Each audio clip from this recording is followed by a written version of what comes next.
Well, it's Monday. That means it's time for another tutorial. And in this video, we're going to be making overall a fairly simple brush-on mold of a hydrocal head bust. You could use this technique obviously for something like this or anything of similar geometry. Overall, this is a pretty simple method, but I'm going to do it a little bit different in this video than I have in previous tutorials. And the reason for that, when we're molding something like a hydrocal bust, these really thin ear sections, these are really easy to break when we're peeling off that mold, both demolding and breaking the original life cast, or when we make our mold off of this and we start casting hydrocal or wax or something like that into that mold and wind up breaking the ears off of that cast.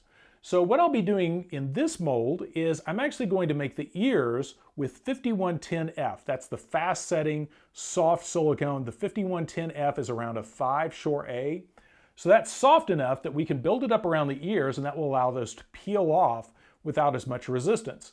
And then I'm going to make the rest of the head mold out of 5130F, which is also fast setting. So that allows us to make a pretty fast mold overall over the whole head and control the softness around the ears to be softer to where there's not as much resistance around those deep undercut areas. Because again, if typically the way we would address that is with some modeling clay behind the ear. But in this instance, I really want to preserve that area behind the ear and keep that nice and clean. So to do that, we're just going to use that softer silicone. And then that, of course, will bond to the 5130F that we'll put over the whole thing. Now, again, this is going to be a two-part tutorial, so be sure to stay tuned for the second part where we make the support shell. But without further ado, let's get started. Now, like all mold making projects, it's always a good idea to start out with a plan and know exactly how you're going to proceed before you start. And the first thing we're going to be doing is applying thickened 5110F around the ears. We're going to be using the SC-5001 thickening agent to thicken that up to a paste and apply that to both of the ears. Now we're going to let that set up for about 10 to 15 minutes, and then we're going to start our regular brush-on mold over everything else. And I typically do this in about 3 layers. The first layer with little to no thixotropic additive, so it's nice and runny and captures all that surface detail. Then the second layer to simplify the form and build up thickness. And a third final layer that's even thicker that brings us up to about a 3/8 inch overall thickness all over our part. And we're going to do that with the slightly firmer TC-5130F or fast setting silicone. And from the side, it's going to look something like this, just to give you a little better idea how this looks cut away. We're applying that softer silicone to the ears and then building up those 3 layers over the entire form. And then we're going to simplify that so we can make a 2-piece shell of the front of the face and the back of the head. And for that shell to remove cleanly without breaking the ears, we need to make sure everything is simplified and we filled in all of the undercuts with thickened silicone. Now ready to pick out the silicones we're going to use for this mold. Now I mentioned these two earlier, but just to go over where they fall within the line of BJB translucent silicones, these are all 1:1 mixed ratio translucent silicones. The top is the soft end of the scale and the bottom is the firm end of the scale. So at the top we have the really soft 5100 that's going to be soft like your earlobes, all the way up to 5150, which is almost firm like a car tire. And for this we're going to be doing the ears with the soft 5A, the TC-5110, and we'll be using the fast or the F version of that. So the TC-5110F for the ears, and then we're going to use something slightly firmer for everything else. And that will be the TC-5130. And again, we're going to be using the F or fast formula for the rest of the head. Now, both of the formulas we'll be using, of course, are the F formulas or fast formulas, and both of these have a working time of around 7 to 8 minutes and a demold time of an hour to an hour and a half at room temperature.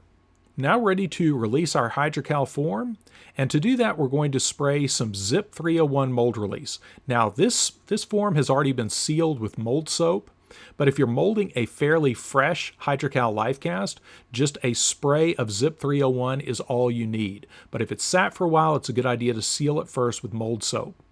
Now, Zip 301 does not contain silicone oil, and that's real important with your mold release. When you're making a silicone mold, make sure it does not contain silicone oil, or it could cause your silicone to bond to your pattern. Now ready to mix up our first batch of silicone, and we're going to do the ears first. So we're going to mix up the TC-5110F, the fast formula, and we're going to mix up about 200 grams of that. And this, of course, mixes 1-to-1 by weight or volume. And remember, this is the fast setting formula, so you only have about 7 to 8 minutes working time at room temperature. Now this, I want this to be very obvious where I put this, so I'm going to be using some silicone pigment to make it stand out on our live cast. So again, I'm measuring out about 100 grams of A and 100 grams of B, and then I'm going to mix that up and add some silicone pigment. Real important, I've said this a lot in previous videos, but I'll say it again, make sure you always use compatible pigments. That's one of the saddest things, to get a phone call when someone's put an incompatible pigment into silicone and ruined hundreds of dollars of silicone. So make sure your pigments and other additives are compatible. And then once we've added our pigment, we're going to add some thickener. The SC-5001 thickener, you can add that up to about 1 or 2%. I'm adding about 1% here, and that's going to give us a nice, thick, trowelable paste silicone. And that's important because once we start applying that to the ears, we don't want this running all over. We want to make sure that this batch stays right on the ears where we put it. But that also means we have to be extra careful about air entrapment, since we have mixed this up very thick. And you'll see that Thixo take effect here and turn that into a nice, thick paste. And that's exactly what we need for it to stay put right there on the ears of the live cast. So again, overall, this is pretty simple. What I'm doing here is just mainly that I'm going to be using 2 different silicones to do it. So I'm concentrating this right around those ears. And this, again, where you have to be very careful, because we've thickened this up to that really thick paste, we want to take care not to trap air on the surface. So I go in first and kind of scrub that silicone into the surface layer, and then come back and trowel it back over to build up the thickness I want. Overall, what I want on these ears is I want to make sure I get a really good surface coat, and then I build it up to about 3/8 of an inch all over the outside of the ear. And we want to make sure we create kind of 2 red lumps over the ears, because if we were to leave an undercut behind the ear, it would negate the whole point of doing this technique with the 2 different silicones. So again, real important to create little lumps of red silicone there on the outside. Now I say red lumps, obviously you could use whatever color you want, but the main thing here is using that silicone pigment will help you see where you're applying that silicone and make that application a lot cleaner. When you don't color the silicone, it's translucent. It's a lot harder to see where you're applying it, especially to a white live cast like this. So here I'm just doing the same thing on the other ear, brushing that into that surface of the ear really good, making sure I get that detail, and then building up that lump, almost like he's wearing headphones. Now, one of the most important factors in a brush-on mold is making sure all the layers stick to each other. So you want to make sure that you do all these layers as close together as possible, and you don't let the silicone sit too long between layers. So we're just going to let that sit about 10 minutes and then start with the next layer. So that didn't have to sit the full 1.5 or hour working time at room temperature. We just need it to tack up enough where it might be a little sticky, but it's not coming off in your fingertips. And I'll show that later on in the video, how you can check for that. Now I'm mixing up some 5130F, and this of course is the slightly firmer silicone. So for this batch, I'm mixing up about 400 grams of silicone. Again, this is the 5130F. This is the slightly firmer silicone, and this is what we call a print coat. So I don't want this to be too thick. I want this to flow over our pattern. And I'm just going to add a little bit of pigment and a little bit of the thickening agent. And the reason I'm adding a little bit to it is the 5130F is already pretty low viscosity. So if I just add a little bit to that, it's going to help it stay on the pattern a little bit better. If I don't put any Thixo in it, it's just going to wind up running everywhere and creating really expensive puddles. So I want this to flow a little bit, but not so much that we wind up with most of the silicone at the base of our pattern. So again, this is about 400 grams mixed up with a little bit of thickener added and some silicone pigment. And again, the pigment is totally optional, but it does really help you track your progress on a piece like this. Now we're adding the thickener, and again, I'm just going to add a few drops in here, just enough so that it doesn't run quite as much. And if you're dealing with a pattern that has a lot of really deep detail, sometimes it's a good idea to do a couple of print coats like this, somewhat runny, to really capture all those details and get a nice bubble-free surface before you proceed with heavily thickened silicone. So you see what I've done is just poured it out on the top of the head, and then I'm letting gravity kind of share the workload with me. So as gravity's pulling the silicone down, I can use the brush to maneuver it into the details of the piece. And because this is a hydrocal piece, I can handle this a little rougher than I would, say, a monster clay positive or other kind of clay positive. Now remember, we are working with the fast version of 5130 here, so we have a 7 to 8 minute working time. And of course we could use the regular 5130. That has about a 30-minute working time, but that's a little too long for a piece like this. And in 30 minutes, especially if we don't add any thixotropic additive, that silicone is almost going to totally run off our part. So it's a good idea to use a fast setting formula to this, just so you don't wind up making an expensive puddle and getting very little silicone on your actual part. Now it's real important to check undercut areas like the chin and under the tip of the nose and make sure you're getting everything thoroughly covered before that starts to gel.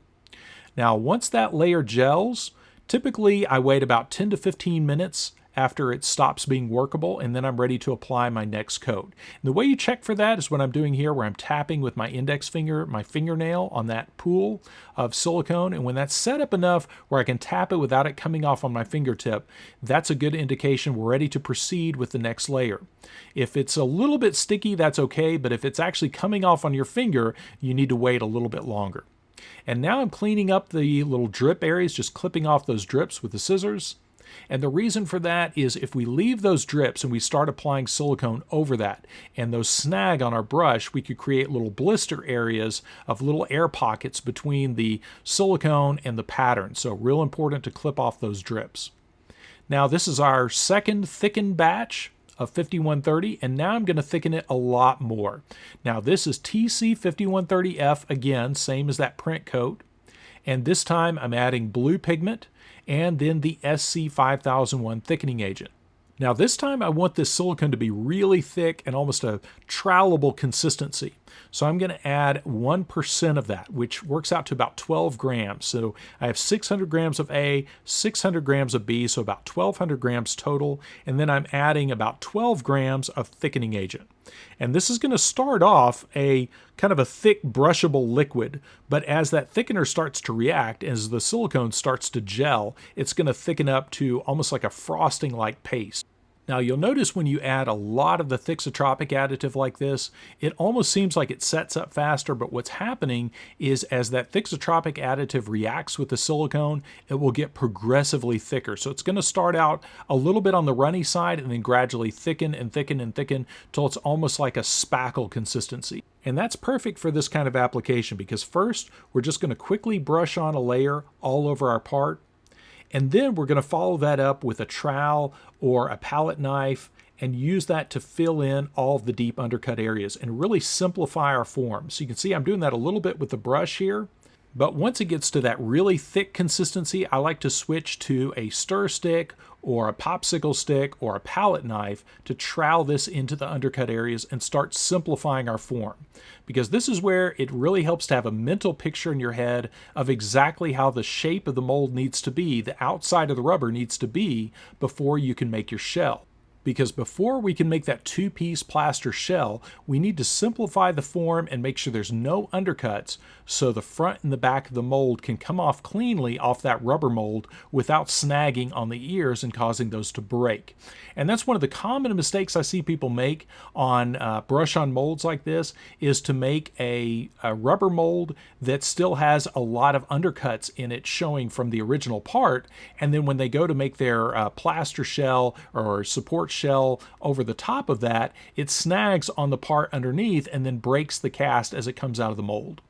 Now here you can see I've switched to the stir stick, and again you could use a palette knife for this, you could use a popsicle stick, but a stir stick for a really broad application like this works really well. And what I'm doing is just troweling that into the undercut areas and simplifying the form. And the key areas you got to watch out for is around the jawline, around the nose and the eye sockets, and around the neck. Make sure that there's some wrinkles in the neck because of the way this head is posed. And I want to make sure those are all filled in with silicone. So you can see I'm going in there with that stir stick and troweling that out as smooth as I can. And this is one of those things where when you're starting out with this kind of technique, take your time with each layer, and if you need to, work in smaller batches. There's also no rule as to how many layers a mold like this needs to be, because it's really about the total thickness you're building up. I'm shooting for an average about a 1/4 of an inch to 3/8 of an inch total thickness on our part. Now, as a side note, you'll notice the mixing bucket that I'm mixing my final batch in. You see how it says platinum only in marker around the edge of the bucket? That's one of the things I do when I'm working with different materials in my shop, and I want to make sure I don't get cross-contamination. I'll write platinum only or tin only or resin only, and that way I know what that bucket has been used for, so when I go to use it again, I don't accidentally cross-contaminate. Now, this is my third and final batch. And again, there's no rule that says you have to just do 3 batches. It's whatever gets the job done. So when you're starting out, you might want to do 4 or 5 smaller batches just to get used to the material. So here we have our silicone mixed up, we have our pigment added, and now I'm adding the thixotropic additive. This, again, we're adding that full 1% of the SC-5001 thickening agent because we want this to be really thick. Now, the purpose of this final coat is to make sure we finish out the mold at a nice thickness, again, about a 1/4 of an inch to 3/8 of an inch total thickness. And we're going to simplify the rest of the form and smooth everything out as much as possible to make sure that we get a nice smooth finish on our mold. That will make sure that we don't have any bumps or irregularities on that surface that could cause misalignment when we put that plaster bandage shell around it. Because if you have all kinds of little funky places on the outside of your brush-on mold and they don't realign properly with your shell, then you wind up with massive distortions in your finished part. So real important here to make sure that you trowel the outside as smooth as possible. So again, same as the previous coat, I'm brushing on the layer first, and then I'm going to follow it up with a trowel to smooth it all out. And again, get that outside surface as smooth as possible.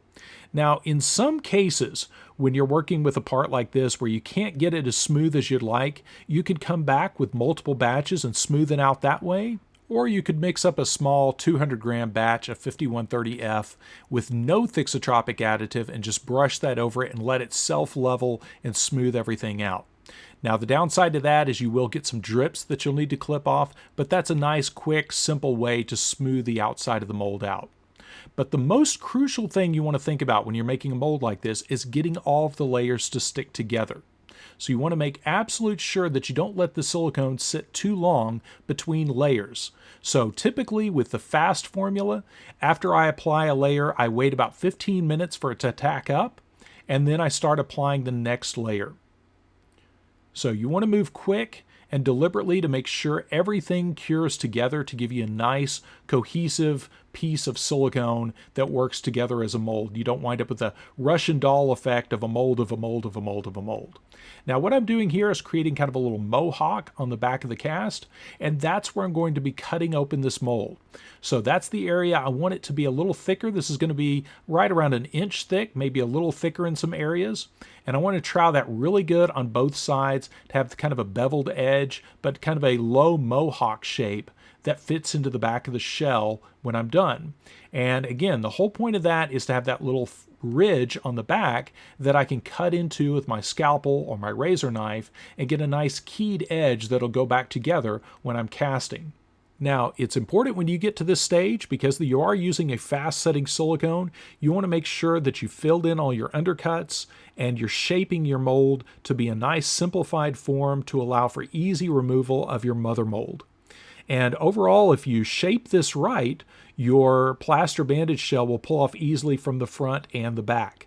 But also you want to make sure that you're getting all of the areas in the hard to get places, like under the chin and under the tip of the nose and around the eye sockets. Make sure all those areas are filled in and you've properly simplified that form. And you'll see I've switched over to a large popsicle stick here. And I'm also shaping that little mohawk area some more and beveling that edge on either side of that, so I get a nice high ridge where I can put my cut to open my mold.